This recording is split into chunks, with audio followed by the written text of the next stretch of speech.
gaafin dhibbato waa'ee diraamaa eerturuul kana. An deebisaa isiniif hin qanna. Garuu deebisaaticha waa'ee diraamaa eerturuul qofa irratti rarraasina. Jalqaba irratti waan takka isinitti haa himu. An miidiyaarra yeroo dheertuufin ture. Diraamaan filmiin hundinuu dhibbeentaa 99.9 ta'an ulaagaa halaalummaa kan guutanii miti. Gariin haraama xiqqoo of keessaa qaban, gariin haraama guddaa of keessaa qaban. Filmiin hundi rakkoo qaba. Gariin waan haraamaa hedduu qaba. Gariin waan muraasa qaba. Gariin badii gurguddoo of keessaa qaba. Gariin badii xixiqqoo of keessaa qaba. Diraamaa eerturuul ja'uu wal qabatee waa'ee diraamaa kanaa awwaaniin gadi fageenyaan qoradheen qabu. Kanaafuu waa'ee eerturuulirraa waa hunda dubbachuu hin danda'u. Gabaasota garagaraa dubbiseetiin jira. Artikiloota garagaraatis kan diraamaan eerturuul filmiiwwan walitti fufaa ta'an keessaa akka addunyaatti isa irra gaariidha jedhuun dubbise. YouTube qofa irratti osoo hin taane diraamaan kun akka addunyaatti rikardii Hooliwudis cabsee jira. Eegaa waan kanneen dubbiseen boodaan waa'ee diraamaa walitti fufaa eerturuul kana beekuu danda'e. Filmiin kun Turkiyaatti hojjetame. Akkaanan dubbiseetti kutaawwan 157 qaba. Kutaawwan hundi sa'a 2 fi daqiiqaa 15 dheeratan. Gariin bakka 3tti qoodama. Walumaa galatti kutaawwan 157 qaba. Diraamaan walitti fufaan kun afaanota garagaraatiin hiikamee jira. Urduu, Ingilishii fi afaanota hedduutti hiikame. Netflix irrattis bahutti jira. Akkaan artikilii irraa dubbisee hubadhetti filmiin kun guutumaan guututti islaamummaa keessatti hayyamamaadha jechuun hin danda'amu. Sababni isaatis aktaroota dubartiidhaa kan hijaaba hin uffanne hedduutu jira. Kanaafuu dhibbaan dhibbatti halaala ta'uu hin danda'u. Muuziqaanis keessa jira. Kunis islaamummaa keessatti haraama. Akkuma namni gaafate jeetti iddoon wal hammatanis ni jira. Tahullee diraamaan kun akka diraamoota kaawwaniitii miti. Akka diraamaa Hooliwudii fi Booliwudii iddoon wal dhungataa zinaa itti dalagan keessatti hin argamu. Harka wal fuudhuu fi wal hammachuun garuu ni jira. Kanaafuu akka filmiiwwan Hooliwudii fi Booliwudii haraama gurguddaa saniif keessaa hin qabu. Garuu dubartoonni hijaaban uffanne keessa ni jiran. Muuziqaan keessa ni jira. Wantoonni caqiidaa islaamaa faalleessan muraasnis keessa ni jiran. Wantoonni faallaa tawxiidaa ta'an keessa ni jiran. Guutumaan guutuutti filmiin kun filmii islaamaati jechuun dandeenya. Kanaafuu namni filmii kana laaluun islaamummaa keessatti hayyamamaadha jedhee fatwaa isiniif kennuun jiraatu. Haa ta'u malee awwaan kanarratti waan dabalataa jechuun barbaada. Wanni nuti beekuu qabnu ammaan tana addunyaa haraamiin guutamte keessa jiraataa jirra. Namoonni amma dura filmii laaluu hin aadeeffatin filmii kana laalina. Filmii kana laaluun isiniif haraama.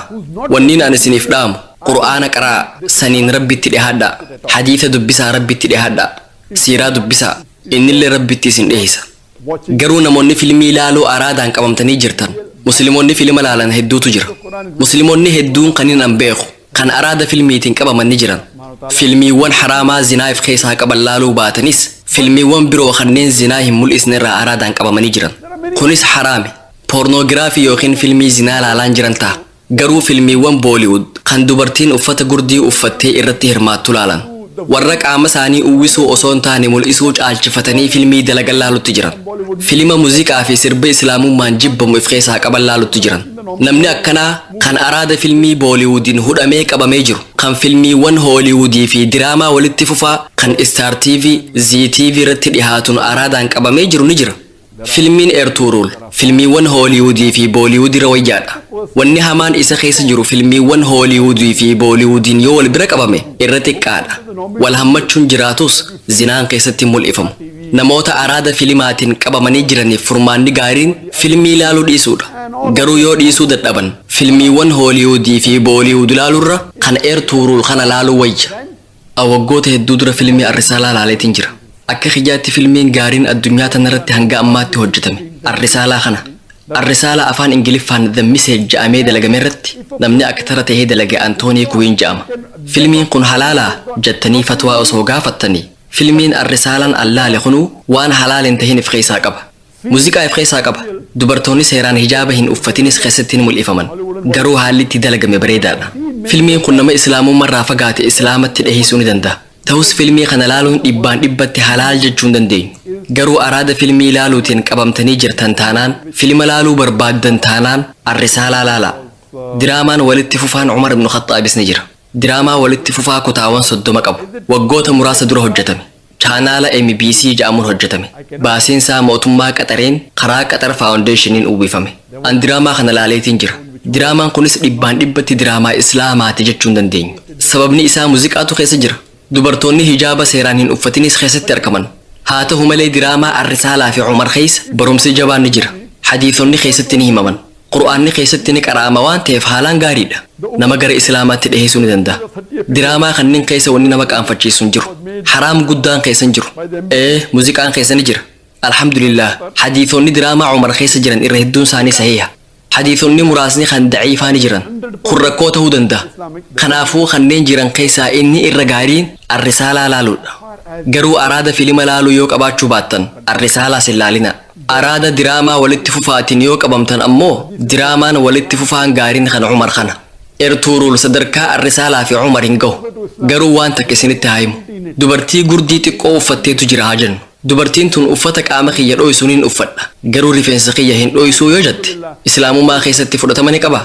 Rifeensa qullaa deemuun islaamummaa keessatti dhoorkaadha. Garuu gurdii gabaabaa uffatanii qullaa deemurra huccuu bal'oo uffatanii rifeensa banaa godhuun irra wayyaadha. Hangama kiyyaan dubartii gurdii gabaabduu godhattee qullaa deemtu taanaan hayyee qaama kee uwwisiin ja'an. Qaama guutuu uffata bal'aan uwwisuun waan fudhatama qabu. Intalti huccuu bal'oon qaama sii haguugdee rifeensa qullaa deemtu harka 10 intala gurdii xiqqoon qullaa deemtu caalti. Lakkii gurdii baafachuu barbaaddaa? Eegasuu qaama guutuu hijaabaan uwwisi. Yoo rifeensa haqullaa dhiistu taate gurdii hin baafatin hin ja'amu. Hijaaba guutuu uffadhu. Yoo hin taane gurduma teetiin itti fufi jechuun deebisaa doofaati. An hayyee gurdii uffatuu dhiisi. Qamisa qaama kee guutuu dho'isu uffadhuun ja'an.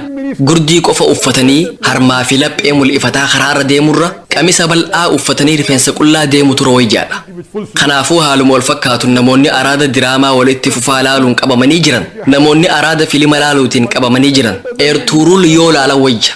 Filmii eertuulirraa wanni hundi dhugaa miti. Tarii dhugaan dhibbeentaa 20 qofa ta'uu danda'a. Garuu ilma namaa islaamatti dhiheessuudhaaf gaariidha. Nama kakaasuudhaaf ni ta'a. Yaaboo ammaas irra deebiitiin isinitti hima. An diraamaa walitti fufaa eertuulii irratti qorannoo gad fageenyaan hanga ammaatti hin gaggeessine. An nama beeksisa dalaguusii miti. Garuu gabaasaan dubbisa irratti hundaa'ee wanniin isin hin jedhu. Haraami. Eertuuruun laaluun haraami. Garuu araada filmiitiin qabamtanii filima booliwud ilaalaa jirtan taanaan, filmii hooliwud ilaalaa jirtan taanaan, sanniin dhiissanii eertuuruu laaluun irra isiniif wayya. Bakka tanatti haalaan akka ifa isiniif ta'uun barbaada. Filmii hooliwudii fi booliwud ilaaluurra yoo dandeessan hunda walitti qabaafirraa dhiisaa. Kun filannoo duraati. Garuu araada filmiitiin qabamtanii jirtan taanaan filmii hooliwudii fi booliwud ilaaluurra eertuuruun laaluun irra isiniif wayya. Kun deebisaa gabaabaadha. Ta'us ammaas filmii eertuuruu laaluun haraami. Filmiiwwan hooliwudii fi booliwud waliin yoo wal bira qabne garuu haraam xiqqaa qaba. Inshaa Allah filmiin akka eertuuruu islaamatti isin dhiheessuu mala. Isa fayyadamtanii boodarratti guutumaan guututti waan filima ja'amu ifirraa dhiisuu dandeessan. Wantoota haraam kanneen dhiissanii Qur'aana dubbisutti deebuu dandeessan. Qur'aana qara'uun waan gaarii fakkeenya biroo hin qabne. Hadiisa dubbisuun waan gaarii fakkaataa hin qabne. An filmii akka risaalaa dalaguu hin danda'u. Sababni isaa qajeelfama kiyyaa waliin galu. Eertuurulii miti. Diraamaa walitti fufaa kan akka Umaris dalaguu hin danda'u. Sababni isaa qajeelfama kiyyaa waliin galu. Inshaa Allah guyyaa tokko. Filmii arrisaalaa caalaa filmii gaarii ta'e dalaguu fedhiin qaba. Garuu seerota islaamaa hunda hordofuun barbaada. Meeshaa muuziqaa takka illee fayyadamu. Garuu sagaleewwan islaamummaa keessatti hayyamaman fayyadamuun hin danda'a. Kanneen halaal ta'an jechuudha. Seera kanneen hunda hordofuun ni ulfaata. PSTV irratti kanuma godhuu yaalaa jirra. PSTV irratti meeshaa muuziqaa hin qabnu. Sagalee ilma namaa qofa fayyadamna. Dibbeen ulamaa gariin hayyamamee gariin mormamee jira. Nuti dibbee fayyadamaa jirra. Kanarratti hordofnee inshaa Allah rabbi akka hawwiitii yanaaf guutu du'aa godhutti jira. Guyyaa tokko filmii takka kan guutumaan guututti seerota islaamaa guuttate hojjetuun barbaada. Seenaa Nabi Muhammad sallallahu alaihi wasallam tahee waa'ee Qur'aanaa tahee yookiin mata duree biraa irratti qulqullina gaariin dalaguun hawwiitiyya. Inniin an dalaguuf deemu kun kan qulqullina gaarii qabu akka ta'u hawwiina. Kanneen qulqullina gad aanaa qaban jiraachuu malan an hin beeku. Gama dhaamsaatiin kan akka arrisaalaa kan qulqullina gaarii qabu hin jiru. Inshaa Allah du'uu kiyyaan dura filmii tokko kan qulqullina gama dhaamsaatiinis dalagaatiinis qabu akkaan dalaguu danda'u du'aa godhutti jira. Deebisaasiif kan jeetiin abdadha. Or maybe on some other Islamic topic and a very high quality, it's my desire, so that at least we can say there is one movie of high caliber. There may be movie of low caliber which may be following Islamic principles totally, I don't know of them, maybe, but of high caliber, of high quality, like the movie of Message, I don't know of any. I pray to Allah subhanahu wa ta'ala that may He give me the opportunity to do that inshallah before I die, inshallah.